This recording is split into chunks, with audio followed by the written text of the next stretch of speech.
We begin in India, where life-saving oxygen supplies are running out. देखिए, oxygen की किल्लत का अगर किसी ने पॉलिटिकल रोना धोना है तो मैं इसको रोक नहीं सकता, परंतु मेरे पास सटीक आंकड़े हैं।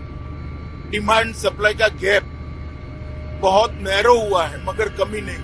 1-2 दिन में भी सभी जगह पर्याप्त मात्रा में रिसोर्स स्टॉक भी हो जाए। 50 people died in the capital after their oxygen supply ran out. My husband died just for the lack of oxygen. They've killed him. How can over 20 people die like that at the same time? And we can understand if I lose somebody of mine, then naturally you feel bad.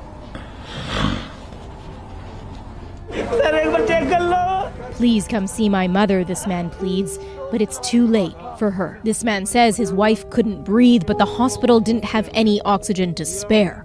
By morning, she was dead. If we cannot give them oxygen even, what is the situation? When patient comes to a patient will die. Patient will die. Do you know how a human being dies without oxygen? Have you seen a fish out of water? This is unimaginable.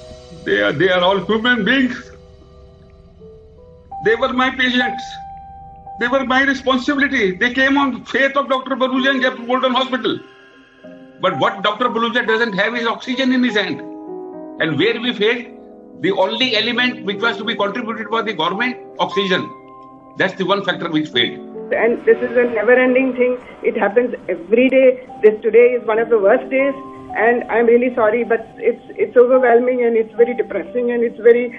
I'm sorry I cannot go on, but I just want to highlight it's a sad state of affairs. I'm sorry.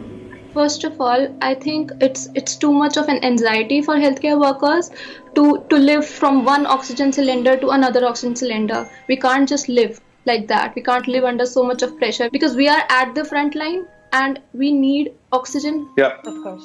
Let me just give you some statistics, hard statistics, and I think it is important for everyone to know that oxygen, what you are trying, she is trying to convey that there is a shortage of oxygen. Yes, it may have created some shortage for a couple of days, but I'm sure that going forward, all these issues are being addressed and now situation is in control. And I would say that I lost 3 patients yesterday, and all the hospital have lost 3-5 patients. Due to lack of oxygen. Due to lack of oxygen. So yesterday, the Chief Minister of the largest state in India, where the maximum number of cases are being reported, has said that anybody who tweets about lack of oxygen in the state, their properties will be confiscated. No. This is going to peak. When it will peak, we will have 4 times of patient now at that time. We barely need oxygen. Otherwise, we cannot save patients. All these videos which you are trying to show to the world will become only history because everybody is getting the kind of attention, and the government under the leadership of the Honorable Prime Minister is reviewing the situation on a dynamic basis, and all the assistance which needed to be given to the citizen of this great country are being given to the country. Meanwhile, the Indian government has asked Twitter to take down dozens of tweets, including some by local lawmakers, that were critical of India's handling of the outbreak. And this is not the time in which we can raise our hands and say that it's, we managed to, break over the pandemic. We've not managed. It's just the beginning, and if the attitude of the government remains as such, in which they say that we've done everything for the public, that's not enough. You have to do more. You have to do better. Such experiences, what you have what you are trying to showcase about the country in a very poor light, is something which should not be experienced by the citizens of this great country. Our hospitals are already overwhelmed, so there is no more beds available, there is no more oxygen points available. I have even seen the oxygen given to 10 patients from a single oxygen point. So it is becoming very difficult, very traumatic, and very exhaustive. And this is not something we are enjoying, and we are not able to help people now. Hospital beds, ventilators, and even medicines have run short, threatening to turn what's already a public health crisis into catastrophe. No beds or room inside the hospital. Patients are left outside in an anxious wait for help.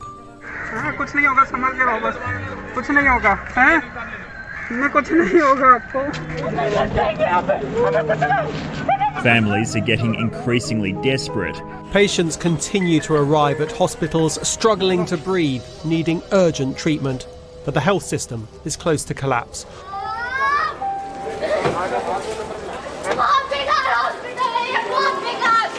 The picture which you have just shown, it's not like every single hospital you have the similar kind of picture. This must be one of those pictures where, or the video which you have just shown, could be some experience of some people, but that's the initial stage. Government has definitely working day and night to ensure that all the patients which needs hospitalization must get the hospital, a bed in the hospital, and they also get all the assistance what they need in the hospital. I don't know if BJP's ruling party lives in the same country as the rest of us at this point. And unfortunately, Sonal, nobody is thinking, I am getting 500 calls a day. Doctor Sahab, hum kahan jaye? Where will we go? People are on the roadside, outside the casualty. Now that we have reached a threshold as far as oxygen and remdesivir is present, it means that a lot of people are going to be denied hospital bed, they're going to be denied oxygen, and those who are critical are not going to get the kind of treatment that they want. What can you do now? He needs to go to a hospital. Hospital, no more beds. No more beds in hospital. This is every family's fight now, but too many are taking on this virus with nothing to fight it with. The whole country's been destroyed, he says. The whole country's destroyed. The Indian government had itself declared it had beaten the coronavirus in February. And the health minister said India was in the end game of the pandemic. But then the Prime Minister's National Scientific Task Force did not meet all through February and March. Health experts say the country became complacent as the government lifted restrictions that allowed big social gatherings and political rallies. And I think all these led to a sense of fearlessness in people, that maybe COVID was just a fluke. It's over. That's the message that people got, and I think that's the main reason for a huge surge this time, and it's beyond our control. The situation today is so bad. I can't imagine what will happen in the coming days. So what will happen in the coming weeks? So I'm really afraid this time that it has gone out of control. And I've never seen this kind of a crisis situation, and I hope that nobody else sees it. We are in the midst of one of the most grievous challenges our country has faced since the partition. ये बीमारी हो सकता घातक हो, लेकिन इससे भी ज्यादा घातक है सिस्टम जिन्होंने हमें डरा दिया. Even if now some active interventions was not done, then it will result into the worst crisis of the century.